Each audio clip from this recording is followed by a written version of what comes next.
Now then, my name's Mike. I'm going to talk to you about something fairly basic, but can put a few extra fish on the bank for you, and that's feature finding and clipping up and spodding. I'm going to show you a few tips on how your mobile phone can help you. Feature finding with a deeper. I only use one rod for feature finding and spodding, so I'll show you how I do that. What you used to do was cast your marker float out, bring your float to the top after you found a feature, then cast your fishing rods to them. But now the way I do it is a little bit different to that. I'll show you how I do that. Hopefully, one or two of you might learn something. So let's do it. Mobile tip number one. If you go onto Google Maps, find where you are. There I am, look.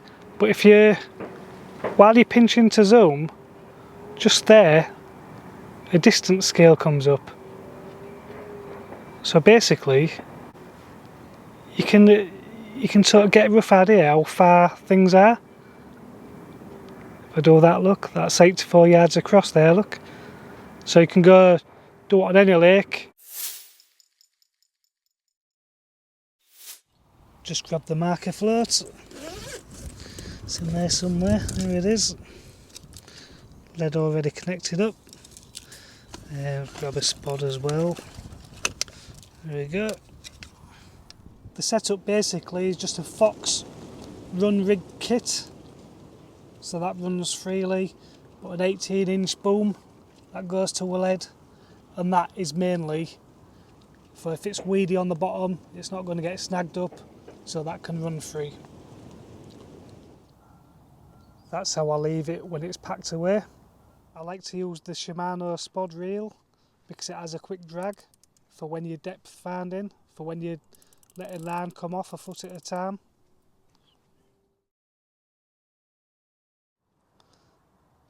So you cast your float in, you feel it down, then you just start dragging back slowly, fairly boring, fairly flat.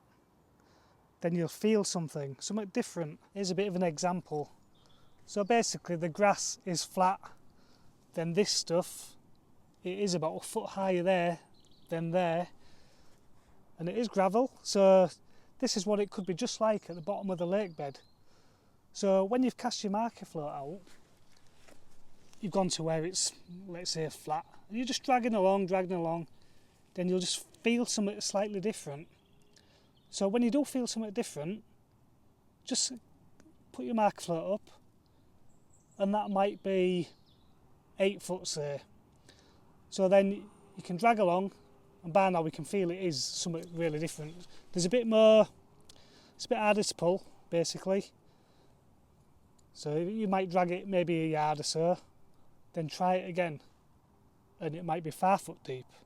So then back down to your float, pull it along, then you'll feel it go a bit easier as you're pulling it downhill. But just drag it a yard at a time, then pay your float up and just see what that is. And that's the kind of things you want to be finding.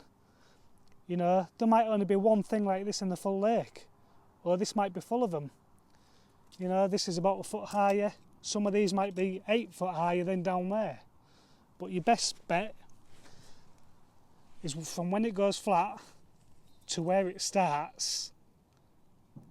This is your best spot because this is where it holds any bait. So the fish like these sort of areas. In the summer, you can always fish the top of the bars. It's worth trying. You might want to put all 3 rods. You might want to put one there, and one there at the top, and just see how it goes. So you're at the bottom of the bar, your float's up. So what you need to do next to be accurate is wind back till the float hits the lead. And there you go, we've come to a stop. Then at this point, what you want to be doing is, if you imagine when you're actually fishing and you're casting, and you want the rod tip to be at the position of when you're hitting that clip with your fishing rod. So let's say that's where I like to have it. What I'll do, I'll clip it up now. Then I'll bring it in.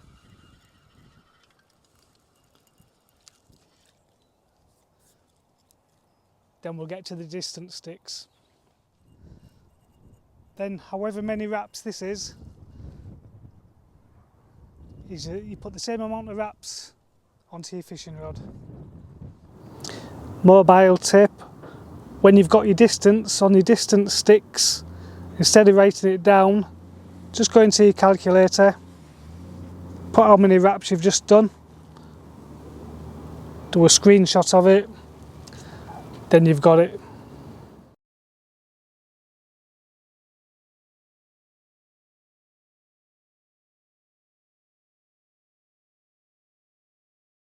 If this is your baited rig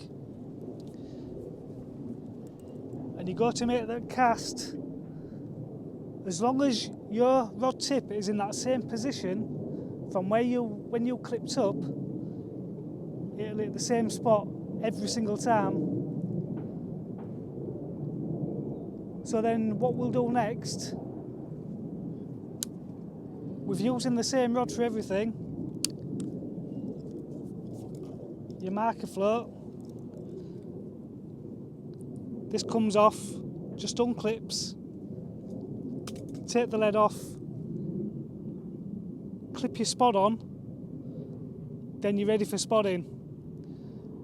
I'm not too bothered about trying to take some distance off for the drop of the fishing rod.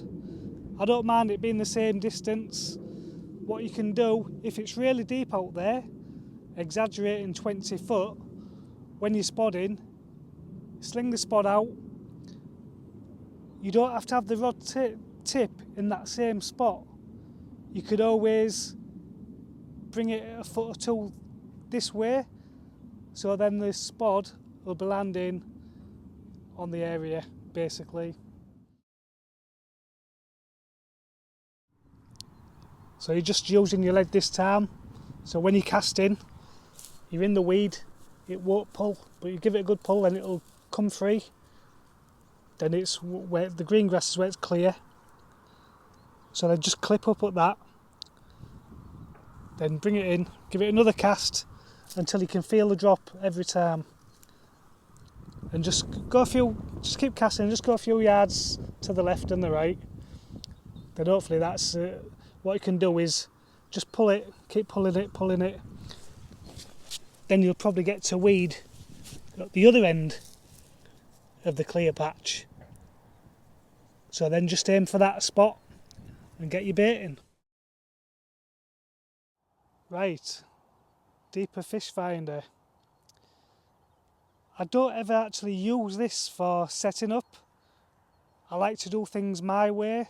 I don't know what to make of them, to be honest, but I do use it.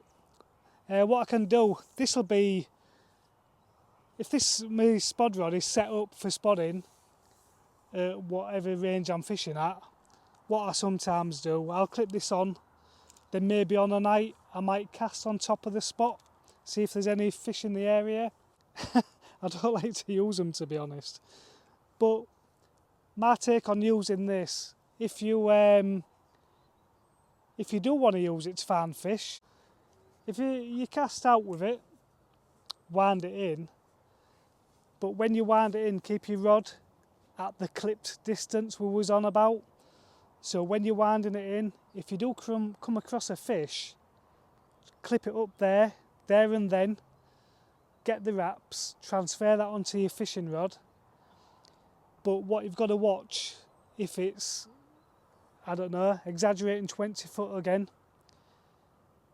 maybe add a bit on for the swing back, because this is obviously going in a straight line down, so you'd have to cast past this for it to land in the same spot. So yeah, I know people that have turned up with these things when I've been fishing. They've come round, had a chat with me, they said they're going home, and I'm saying, wow, what are you going for? Oh well, the deeper's not seen any fish, so it's a bit like Little Britain. Deeper says no type of things. I don't know what to make of them. I do use them. I think they're They probably come in handy more for zig fishing to let you know the depth of the fish, but I do it the old way. It's good to see what this is compared to how you think it is. It's good for that. So love them or hate them, get on with it.